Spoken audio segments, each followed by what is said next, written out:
This is a video to explain how I've set up my road and mountain bikes for left-hand only control. Um,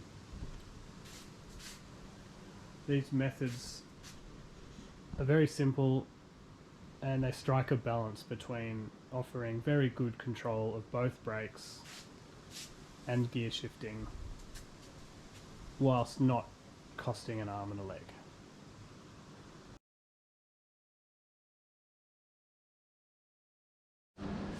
So, what's wrong with just using a store-bought bike? Well, nothing really. You can do that. I did that for a long time. But the main problem is shifting. So you can see this is my wife's bike. She's got a shifter on this side and a shifter on this side. Now, I've only got my left hand, so I can use this one, but I can't reach this one properly while I'm riding. I could detach it, flip it upside down and mount it up here, but it's hard to reach up there, can't access it properly. It's not ideal. The simplest thing to do is just get rid of these gears at the front here and just have one gear at the front and find a solution to shift the rear gears from the left hand side.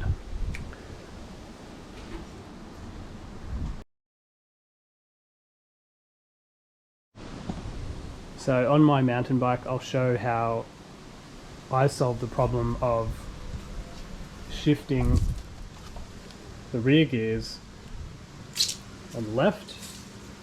I'm using a grip shift. Now, grip shifts are a bit old-fashioned, but you can still get them for modern bikes. They don't normally come standard, so I have sold the original trigger shift for this bike, which is mounted on the right. They only make right-handed rear derailleur shifters for some reason. They don't make left-handed ones. I've tried to find one. They don't exist. Even grip shifts are right-hand, are meant to be on the right, but it doesn't matter if you flip it upside down. It operates exactly the same. So I don't have other gears on the front. I've only got one gear on the front. It's known as a 1x drivetrain, as in 1 times the number of gears on the back. I've got 12 on the back here, which is more than enough for mountain biking. Yeah, I don't know what else to say about shifting on this bike. It's pretty straightforward. This costs $70, which is the same as the trigger shifter, which is what the thumb shifter on the other side was called. So I sold that for $60 on Gumtree, and so this whole setup cost me $10. All I've done for brakes is take the right hand brake and mount it over here next to the other one. So you can see there's one above the other. I can reach them both and I activate them independently or together if I want to. You can get hydraulic splitters and things like that, but that means you'd only have one lever which drives both brakes. I prefer to be able to use both brakes separately. Just gives you better control if it's wet or muddy or you're going down steep descents or climbing up steep things as well. Yeah, that's basically that, I think. So yeah, a bit of a don't worry about this. This is called a dropper lever, a dropper post. It's a mountain bike specific thing. If I push that, it makes my seat post shoot up, and then if I push it back in, it's hard to show, but push it back in, I can push the seat post down. That's a mountain biking thing. Most people won't need to worry about that, but as you can see, I can fit everything on the left and I can easily reach everything. I can change gears easily. I can change gears while I'm braking, and I can activate the dropper without moving my hand, which is what's most important for mountain biking. Onto the road bike.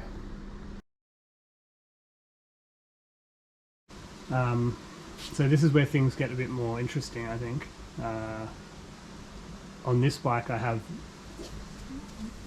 gears at the front, got 2 at the front, and I think I've got 7 at the rear, so I need to be able to shift. I need 2 shifters. I can't just get rid of one like I did with the mountain bike.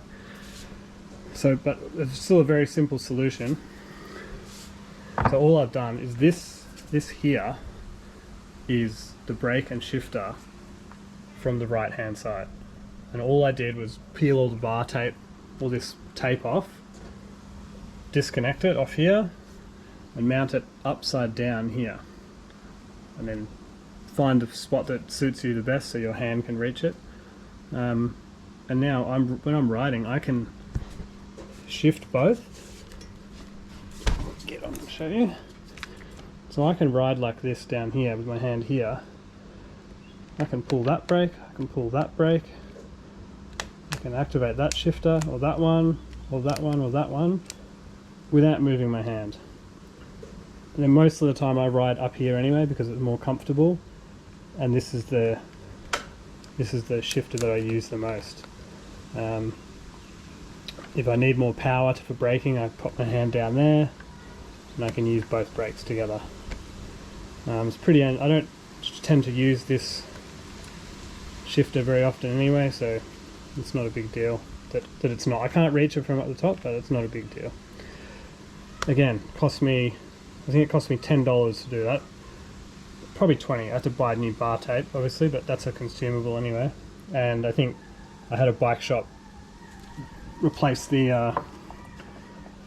all these cables and make them all nice and neat, and neaten them up for me. So I think that was a new set of cables, which probably cost $30. Yeah, that's how I do that. And it's been a really good solution. It took me a long time to work it out, and then I saw a guy in Switzerland who lost his arm in an accident, and he'd done the same. He'd done this, and yeah, basically no cost, offers really good control. What more could you want? There are better solutions, but they are more expensive, a lot more expensive. You can get electronic shifting, so you would end up with this would be a little button, and you'd push the button and it would drive a little motor here that changes gears, and one at the back as well, and you can program it so you only need to use one and it will shift the front and rear from the one button, but you're looking at thousands of dollars to do that, which I hope to do one day, but to be honest, at the moment this is working well, so yeah, I've been quite happy.